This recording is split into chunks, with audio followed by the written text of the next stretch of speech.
You know, when I was a kid, I always thought it would be cool to be like Indiana Jones. Never really thought that I would be surrounding myself with that type of archaeological research, let alone fairy tale type of, buried treasure of that nature. It's interesting now. Gen 6 Productions and their documentary left us here at the bottom floor of a 14-foot hole that they had dug and found some pieces in. A year and a half later, digging commenced, and they started to re-dig in that area.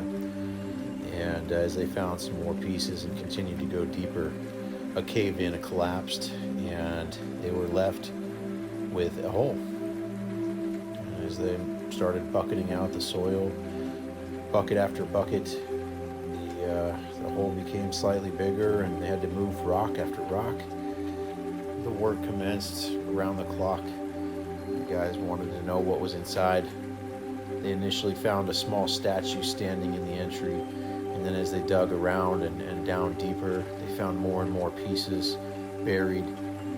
And it took a couple months of pretty backbreaking work.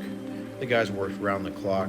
There was multiple shifts, probably over 25 people that have worked in the digging of this project alone. There's multiple guys that do the scouting and prospecting of even where to dig and what's safe to dig. And once that thing opened up, we could see there was an alien carved pointing into the hole. And as the hole opened up, it became clear that there was multiple things carved down here that explained the same type of stuff that we see on these pieces. Alien looking beings, angelic looking beings, orbs, strange entities with maybe squid like apparitions coming from their face, tentacles of some form.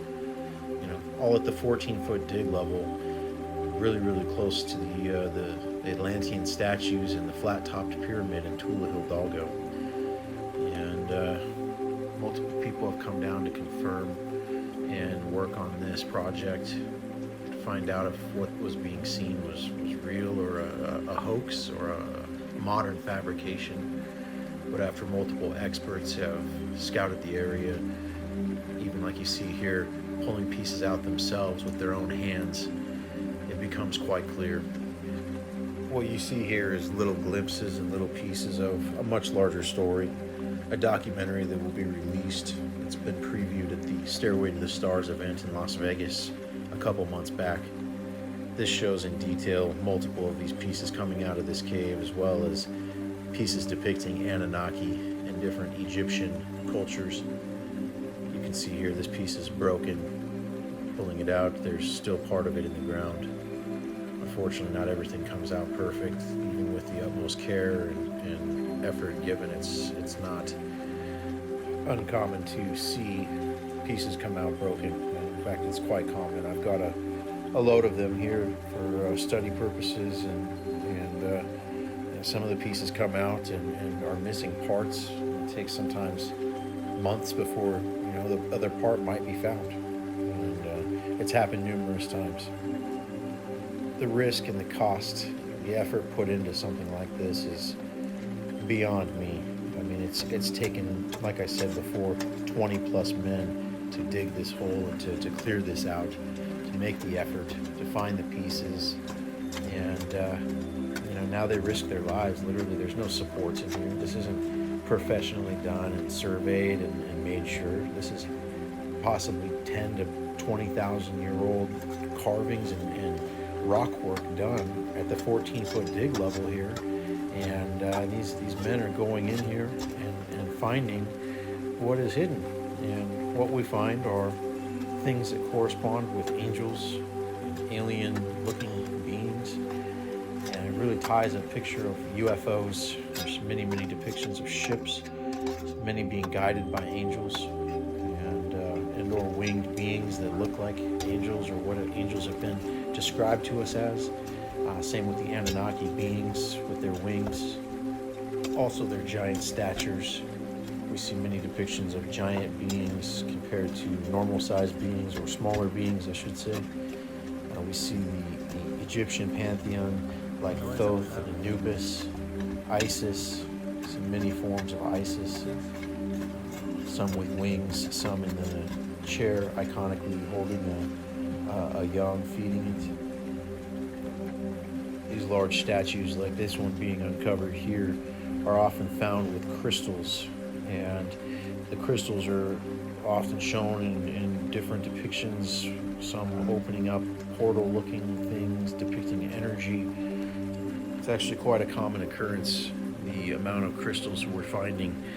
Crystal skulls of many, many different shapes, forms, races, species, and many other types of crystals.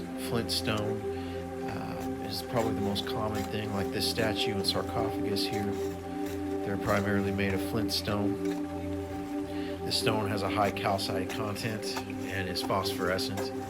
It absorbs UV light very well and will direct it back at you once the UV light source is interrupted, causing the electrons to fall and rise in orbit. It's interesting, as we find more, I think we'll learn that there's a lot here that connects multiple cultures and civilizations, religions to each other. And when I interviewed one of the gentlemen on the project here, he's over 60 years old, and he used to dig with his father, and they would dig and prepare their cornfields for the year, and they would do tilling and that sort of stuff. And sometimes they would find pieces in the field, and oftentimes they would turn them in. Sometimes they would show things, elongated skulls and angels, and his father said not to touch those. We leave those in the ground. They're evil and possessed by the devil. And this was back, he's 60, and this was back when he was like 6 to 8 years old, that he first remembers seeing one of these. And I asked him, I said, when was the first time you saw one with Egyptian or Sumerian on it? And he said, listen, I didn't know that wasn't even a thing. He's like, I didn't know that these were connected across the ocean or on the other side of the world until the last 15 years or so. He said that this is all new. When they would find these pieces, he didn't know if it was Mexican history or just a previous, he had no idea. And so it's interesting to hear how long that these have been being found and what they were precautioned about. This land and these people, it wasn't like everybody was dealing with this. Their land and their farm is so close to the Tula, sacred site there, that they were finding things because, logically speaking, that site probably should be bigger. But the government, they had to mark their boundary somewhere, and because of the lack of research, they may have not have, included a full amount. And in fact, multiple people that I've interviewed say that there's pyramids and structures underneath the town, that when they've done street work and different sorts of things, that they'll find things. And they dug out a basement one time, and they had found what seemed to be an entire tomb or a complex. And this was buried back up, and they were told not to do anything with this and to leave it as it was. And if they were caught digging again, that they would lose their land. In the end, the moral of the story is we need to ask questions and we need to ask for evidence. We cannot take assumptions as the truth.